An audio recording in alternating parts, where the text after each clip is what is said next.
Olá, boa noite. Meu nome é Luciana. Eu venho, não todos os dias, mas sempre eu venho trazer uma palavra e nós estamos falando sobre ira, sobre emoções nesses dias.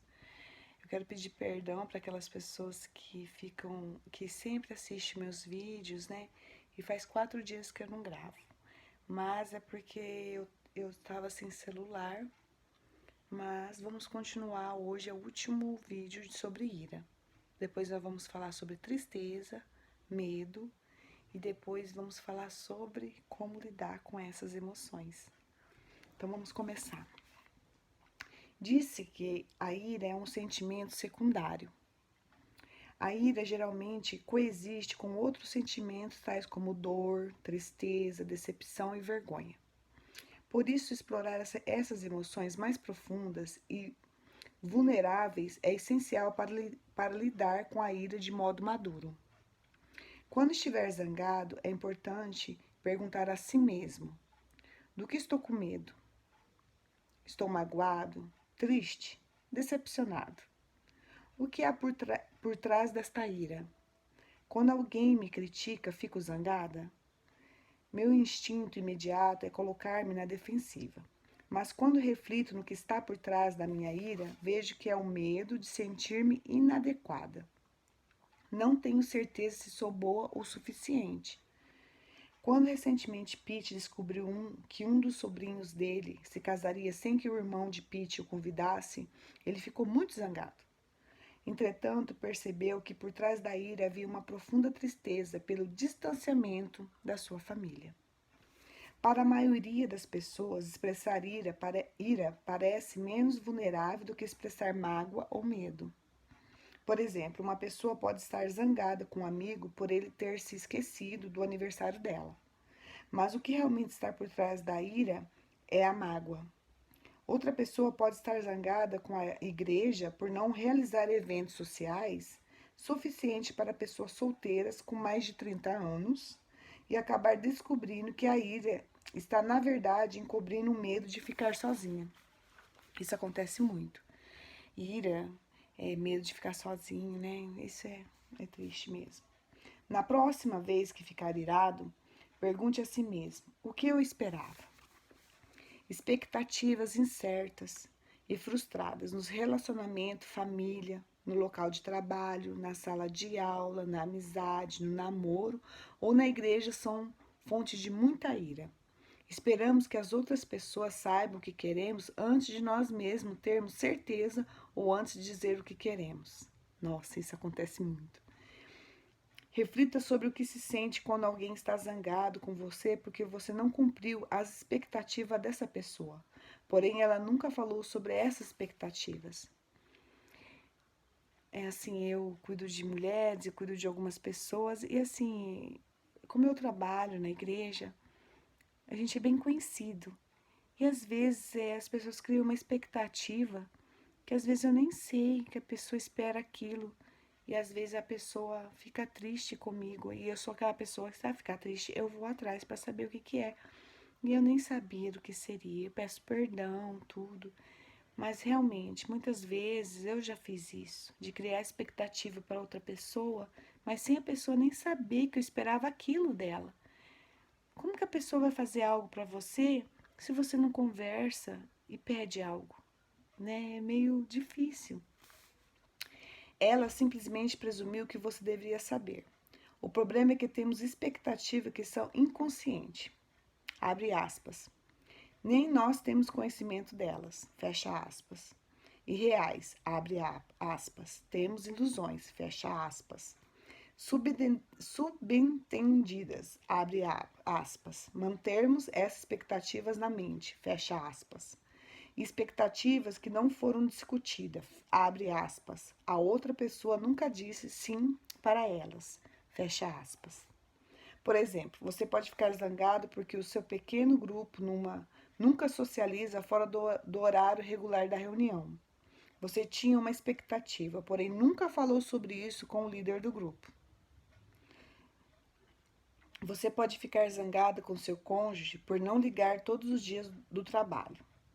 Você acha que ele deveria saber que deve telefonar para você, mas você nunca pediu a ele que fizesse isso. Nossa. Recordo-me de ter ficado zangado com as minhas filhas por deixarem sapatos na porta de entrada todos os dias depois da aula.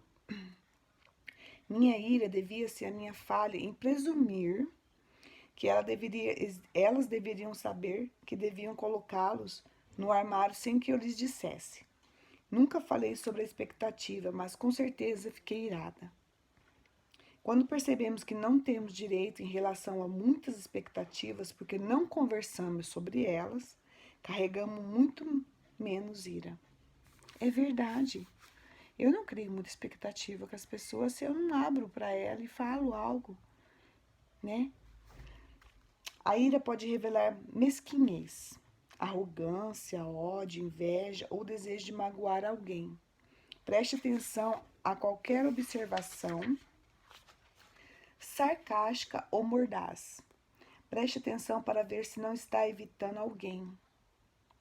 Você pode estar com inveja da promoção de um colega de trabalho. Sua ira pode ser resultado de ansiedade e projeção. Quando está irado com algo e desconta em outra pessoa que não tem nada a ver com isso, essa atitude é pecado. Você está irado comigo, vamos dizer, e desconta no meu marido, Miguel. É pecado. Porque você tem que chegar em mim e conversar comigo, não descontar nele. Como a ira é uma emoção complexa, descobri que ajuda a fazer as seguintes perguntas a mim mesma a fim de ajudar-me a tratá-la antes de qualquer reação. Estou culpando alguém por algo que preciso assumir responsabilidade? Estou culpando alguém por algo que preciso assumir responsabilidade? Minha ira é justificada ou ela provém do que há de pior em mim? Preciso pedir perdão a alguém por ter ferido essa pessoa com a minha ira? Aristóteles disse com sabedoria: qualquer um pode ficar irado, isso é fácil. Mas ficar irado com a pessoa certa, na intensidade certa, no momento certo, pelo motivo certo e da forma certa, isso não é fácil. E não é mesmo. É fácil ficar irado e não assumir a responsabilidade por isso, reconhecer a ira para que possa lidar com ela adequadamente e não projetá-la nos outros. É um grande passo para a maturidade espiritual e emocional.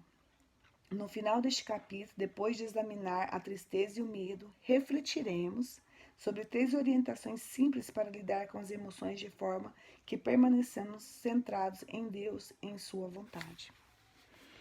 Então, quem está seguindo os vídeos, a gente está falando sobre ira, vamos falar sobre a tristeza, sobre o medo, que é uma das emoções que mais pegam nós humanos, né? E nós cristãos principalmente, porque nós temos as atitudes de fingir que não sentimos isso. Isso é uma mentira do diabo, porque nós sentimos. Senão a palavra em Efésios 4, 25 a 27 diz: irais, mas não pecais. Então quer dizer que a gente pode irar. Mas como vai ser essa ira que é a diferença? Como lidar com ela vai ser a diferença. E em nome de Jesus nós vamos aprender isso um pouquinho. Eu, você, todos nós. Vamos orar? Pai, em nome de Jesus, obrigada por este momento. Obrigada com esse momento de nós aprendemos sobre a ira. E outro dia nós vamos falar sobre a tristeza, sobre o medo. E que o Senhor venha nos ensinar, que nós viemos compreender o que nos traz a ira no nosso coração e na nossa mente. E muitas vezes nós falamos o que não devemos. Pai, em nome de Jesus, que nossa mente esteja mesmo preparada para receber tudo isso que nós falamos aqui. Que nós viemos fazer perguntas, Pai, para saber o que aconteceu, o que fizeram para nós, o que nós não temos criado coragem para ter responsabilidade para assumir a tal ira, ou que nós fizemos algo para alguém na hora da ira e temos que assumir essa responsabilidade, pedir perdão e conversar com a pessoa. Em nome de Jesus. E que o Senhor venha te abençoar nessa semana que começa hoje. Em nome de Jesus. Amém. Tchau.